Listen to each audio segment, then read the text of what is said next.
Okay, Peter, let's go ahead and get started.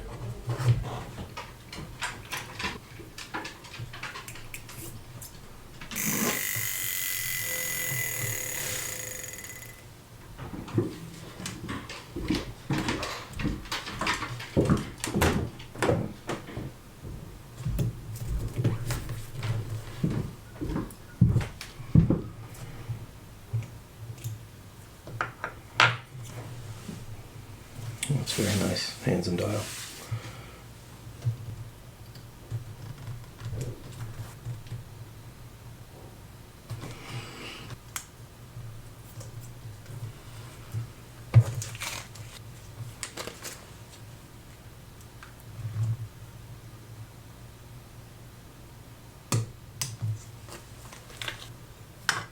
Okay, the back of your dial is a 2-1, and the back of your case is a 2-2, so that looks quite good. Okay, so one of the reasons this may have jumped off of its position is because this washer is extremely flat. They may flatten out over time, so we'll try and get that back to where it should be. Yeah, I think your disc is fine. I think it just came off of its connector here. Yeah, it's getting stuck.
Okay, well that's your movement deconstructed.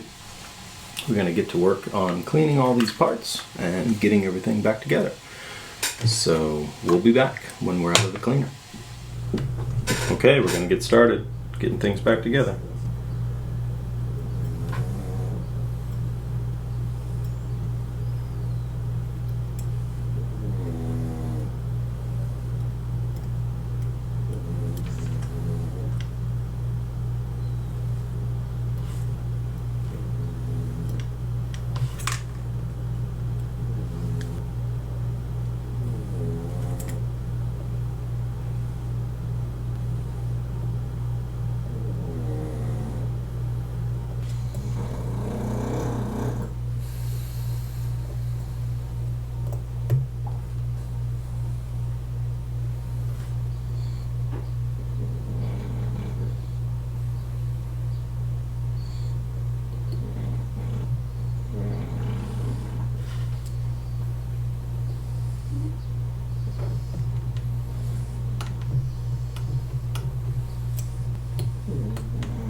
Okay, well, that's at least the train side of the movement built, so we're gonna take a look at that and see how we did. Okay, Peter, well, this is a good place to start. I feel pretty good about these numbers so far. We're gonna make a few minor adjustments here, see if we can bring this right in tune.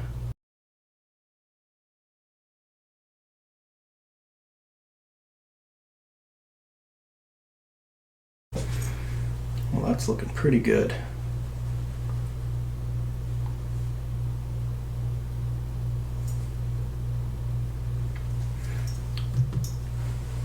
Okay. Well, that's pretty darn good, I have to say. Pretty happy with that.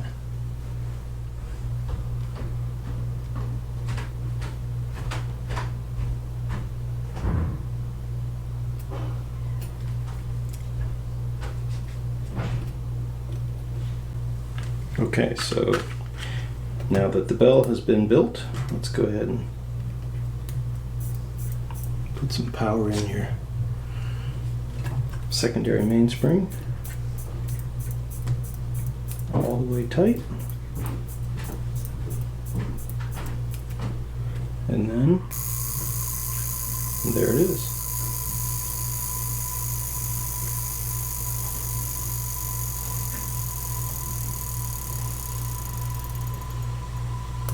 Perfect. Okay.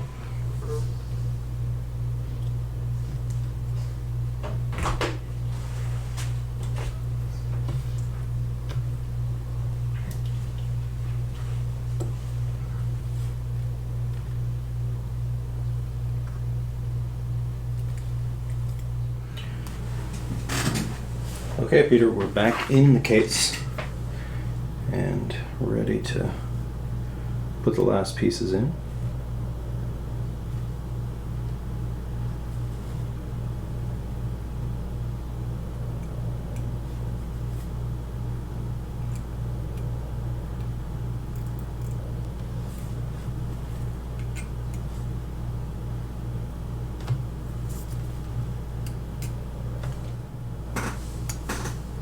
Alright, well there it is.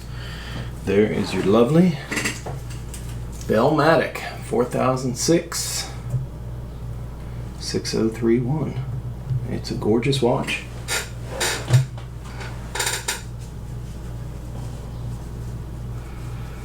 Okay, well, this was not without a few minor hiccups, but definitely a good runner. I mean, this is a great little watch.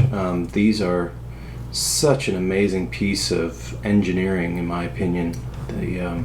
The alarm function in these are just really complex and cool. You know, it's a movement with multiple mainsprings and multiple you know, levels and layers. It's really a marvel, in my opinion, of mechanical engineering to get something with this sort of functionality in one small package. It's amazing. These aren't you know, $5,000 watches, to be honest, because if it went by the movement, this is what I tell people, you know, it makes a chronograph look like a sundial. It really just cool. So a couple little things, nothing of any real major consequence, certainly something to keep in mind, but not anything bad. What I didn't notice when I first took the dial and the hands and everything off was that your dial foot, one of your dial feet, had broken off, which was, you know, not the end of the world, but certainly something we should keep in mind. And you know, it's a little extra to put a new dial foot, but I have a method that actually is the preferred way of doing it, and that went very well. So you have a new dial foot. There's your old foot right here.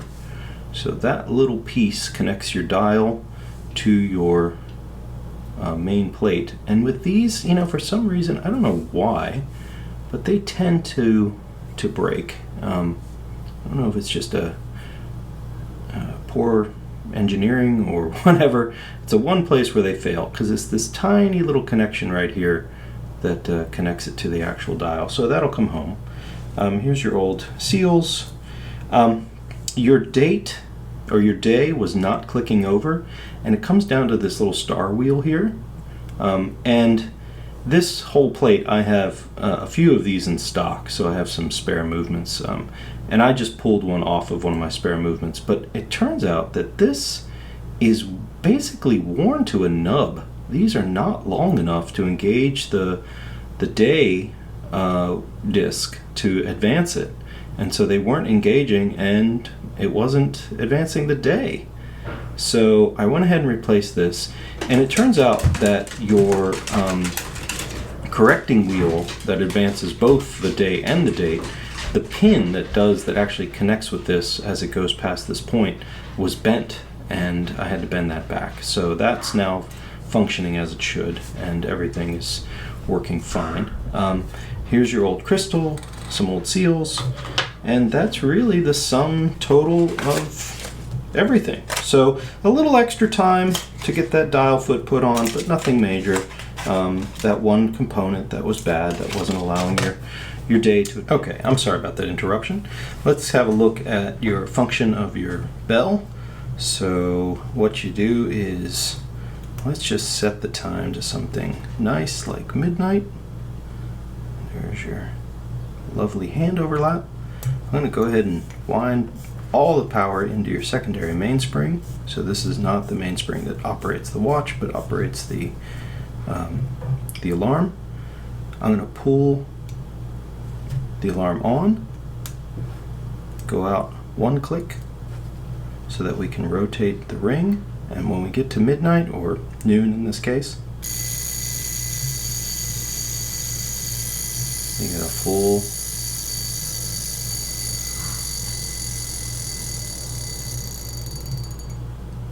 and that's it.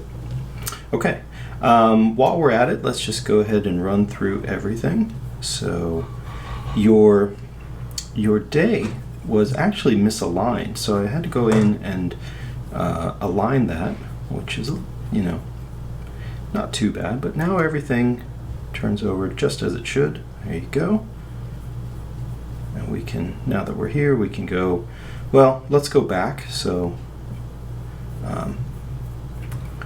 let's do this, and now we can go forward, and you can see that the quick advance on the day is just to go before 9, I think it's about 9:30, and then it will go ahead, and then the quick advance on your date is just the button here. Okay, so now everything is 100% functional, working just as it should, and looking really good. Your watch cleaned up very nicely. It's a good looking example. This is a nice cushion case style. I cleaned your hands a little bit to kind of get them more consistent with the rest of the watch. Overall, I think it came out just great. There you go. All right, let's listen to that bell one more time. Let's get her wound up. It's one directional with the alarm setting bezel, so it only goes counterclockwise. And then as soon as we get to 10:10, there you go. Gives you a nice little buzz on your wrist and the noise to go along with it. All right, well, I want to say thank you again, Peter, for trusting me with your watch. I'll get your bracelet back on for the trip home, and we will settle up, and thanks a lot. Thanks for watching.